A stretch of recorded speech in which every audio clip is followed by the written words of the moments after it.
Lights, Camera, Cricket. I'm Shivani Gupta. Starting the show today, though, it's the rumblings in the BCCI again. It's an all-out war between Dalmia-led faction and ICC chairman N Srinivasan's camp. A day after an ugly spat between the Chennai strongman and BCCI secretary Thakur broke out, the BCCI has opened another front with a move to put expenses during Srini's regime under scrutiny. Here's our top story. ये राजनीति के तहत जो नाम बदनाम करने का प्रयास किया जा रहा है, ये दुर्भाग्यपूर्ण है। और आईसीसी की मेल में भी जिस व्यक्ति का जिक्र किया गया है, बड़ी चालाकी के साथ उसके नाम के साथ सस्पेक्टेड बुकी और ब्रैकेट में अनवेरिफाइड लिख दिया है। The counter-attack that virtually announced the commencement of an all-out war in the power corridors of Indian cricket. Former BCCI President N Srinivasan is under attack from all corners. And a pitched battle with Secretary Thakur is just the tip of the iceberg. After a letter from the ICC to BCCI head Jagmohan Dalmia talking about Thakur's relationship with a suspected bookie was leaked, the MP from Himachal Pradesh targeted Srini for maligning his image and in turn issued a veiled attack on Srini's son-in-law Gurunath Mayappan, who was arrested for betting in the IPL scandal. While ICC chairman Srinivasan denies being behind the leak, BCCI is now in a no-holds-barred attack on the Chennai strongman. BCCI, the richest cricket board in the world, is now looking to appoint an independent financial agency to check expenses made under the Srini regime. The board has seen its coffers deplete over the last 2 years, partly due to payment to the IT department. But legal fees have gone up since IPL scandal and BCCI wants to ascertain how money was spent under Srini's realm. President Dalmia has been authorized to appoint an independent financial agency to perform checks within a week. A move sure to strain this relationship further and put cornered Srini under more pressure. But that's not all. The Bangladesh tour Srinivasan was desperate to cancel will also go ahead. The new regime is also contemplating recalling Srini as the ICC chairman, the last bastion of the once all-powerful BCCI head. Legal advice has already been sought on the CSK for 5 lakhs issue, first highlighted by headlines today. And finally, the BCCI office in Chennai, set up by Srini to monitor the workings of the board, is likely to be shifted to Mumbai soon. So much has happened. See, ICC's own chairman is a tainted man. How come the ICC is accepting that? Why can't it write to Indian board saying that is it right for you to nominate a person whom the court has ordered to not to be there? So in all this mess, I think the Indian board mess has gone over to the ICC just because Srinivasan is heading, and all this doesn't augur well for anyone. How the tables have turned.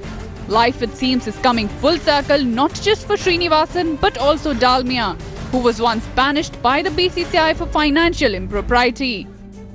As they say, the more things change in BCCI, the more they remain the same. Sports Bureau headlines today.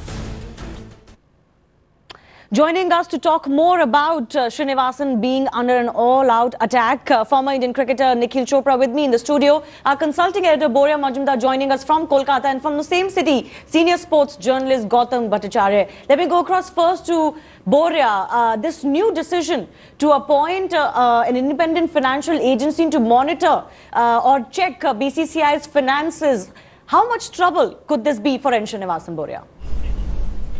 You know, it will be a financial advisor. I mean, you've got to wait and see what this financial advisor comes up with. But the fact of the matter is 300 to 400 crores depletion in the last 2 years is a significant amount of money, Shivani. So obviously one has to look into it and see what this financial advisor recommends. But if there are issues, it will be brought out. And if you read between the lines, you understand it's a power struggle. And once the financial transactions are checked, there will be immense pressure on Srinivasan once again. So one by one, if you see the real story, he's being isolated, alienated and cornered. So one strong man now finds himself in a real tough spot. This financial advisor appointment, which President Dalmia will be doing very, very shortly, is the latest one, the latest salvo that will put Srinivasan under immense pressure. Gautam, what do you make of everything that's been happening, especially since that working committee meet on Sunday? Life seems to be coming full circle for both Jagmohan Dalmia, who's seen very bad days, and N Srinivasan, who was once all-powerful. You know, Shivani, Boria sitting next to me would know there is a very iconic Bengali line which says that Ake ake nibiche deuti. Loosely translated, it means the lambs are dying down one after another. And I can only see that happening in case of Mr. Srinivasan. And, you know, this is just the beginning. You know, I would say just the batting power play has just begun. And, you know, he has to now face the remaining 45 overs. Right, Nikhil, BCCI, you know, wanting a financial advisor to come in and suggest why it's losing money or suggest ways to leak expenses is all very good. But do you see this really aimed at that, or do you think there's a lot of vindictive politics being happening now? Well, put it this way, could it be a bit of both? But are you really surprised? Because, you know, in the past when you see the elections happening, when the regime changes hands, it always happens, isn't it? You know, so I'm really not surprised at all this happening.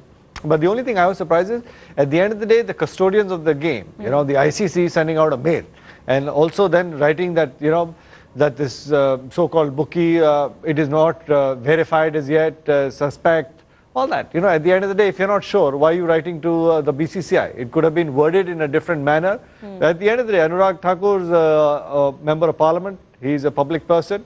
So you cannot malign anybody's name until unless, you know, whoever he's with is a proven fact. Proof, absolutely. So you don't look to malign anybody until unless you have proof.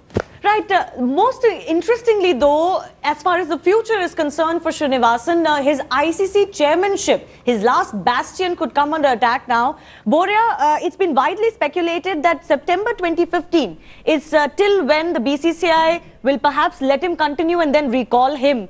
Why September, not earlier, not later? Could you shed more light on that? Yeah, September, because, you know, in the AGM they had decided that September is when the next BCCI annual general meeting will be held. Till then, let Srinivasan continue. But in the present day circumstances, one cannot be sure that it will be September. It can be earlier. There are talks of another special general meeting happening, so who knows. Having said that, Srinivasan is 10 months into the ICC chairmanship as on today. He started in June, and it's a 2-month thing, 2-year thing, which is supposed to continue till 2016 June. Now that's not happening. As on today, Srinivasan has lost all support within the board. In the last working committee meeting, except Bharat Raman and perhaps Anirudh Chaudhary, the treasurer, nobody spoke in favor of Srinivasan. The BCCI has united against Srinivasan. President Dalmia, Shashank Manohar, Anurag Thakur, all of these people are against Srinivasan at this point in time. So come September in the AGM, you can say that, you know, Mr. Srinivasan will have a very, very difficult battle on his hands to keep his ICC chairmanship intact. Gautam, as a cricket columnist, writer, author, Srinivasan losing his influence over the BCCI, and, you know, how dramatically really over the last 6 months, is that a good thing for Indian cricket? It's absolutely a good thing for Indian cricket, because he went to the extremes, and, you know, he is not a control freak, for the simple reason he's a super control freak. And, you know, he allowed everything to happen, in the sense that, you know, previously there used to be just, you know, 2 or 3 special invitees for a working committee meeting or for a meeting. He used to invite 10, 15 people. His whole thing was, you know, I will extend favors and you remain with me. Right. And that was not going to happen for a very long time. And, you know, forget the board people, forget this financial wrongdoings. What he has done to international cricket commentary, especially pertaining to India, is unpardonable. I mean, he has made the commentators sign some contract which says that you cannot criticize the team captain, you cannot criticize the selection, you cannot talk about DRS. What is this nonsense? Is it a boarding school thing that you are getting into a missionary boarding school that you are signing all this? So he has taken his controlling power to absurd levels, and it was only natural that someday it had to all fall together. You know, Shivani, if I can quickly add in 10 seconds, the Mustafa Kamal incident. Right. The one thing that the ICC president actually does, it's an ornamental post, is to hand over that trophy. Right. Mustafa Kamal was denied that by Mr. N Srinivasan in Australia, and we know what exactly happened. Absolutely. There has been a lot that has, you know, gone on under Srini's regime. One just hopes that the new regime actually sets those right and doesn't get involved in too much of a power struggle. But this all broke out, especially after that ICC letter to BCCI President Jagmohan Dalmia was leaked. We spoke to the man in the eye of the storm, the center of the entire controversy, Karan Gilotra, the so-called suspected bookie who came under scrutiny for his relationship with Anurag Thakur. He spoke to Headlines Today first and exclusive. Listen in.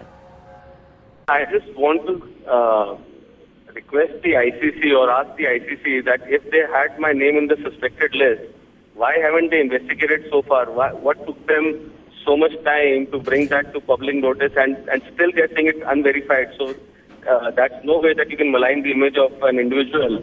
And just because you are friends with Anurag Thakur or you're friends with other cricketers and celebrities is no criteria that, you know, if I'm socializing with them, I'm under some wrong influence on them.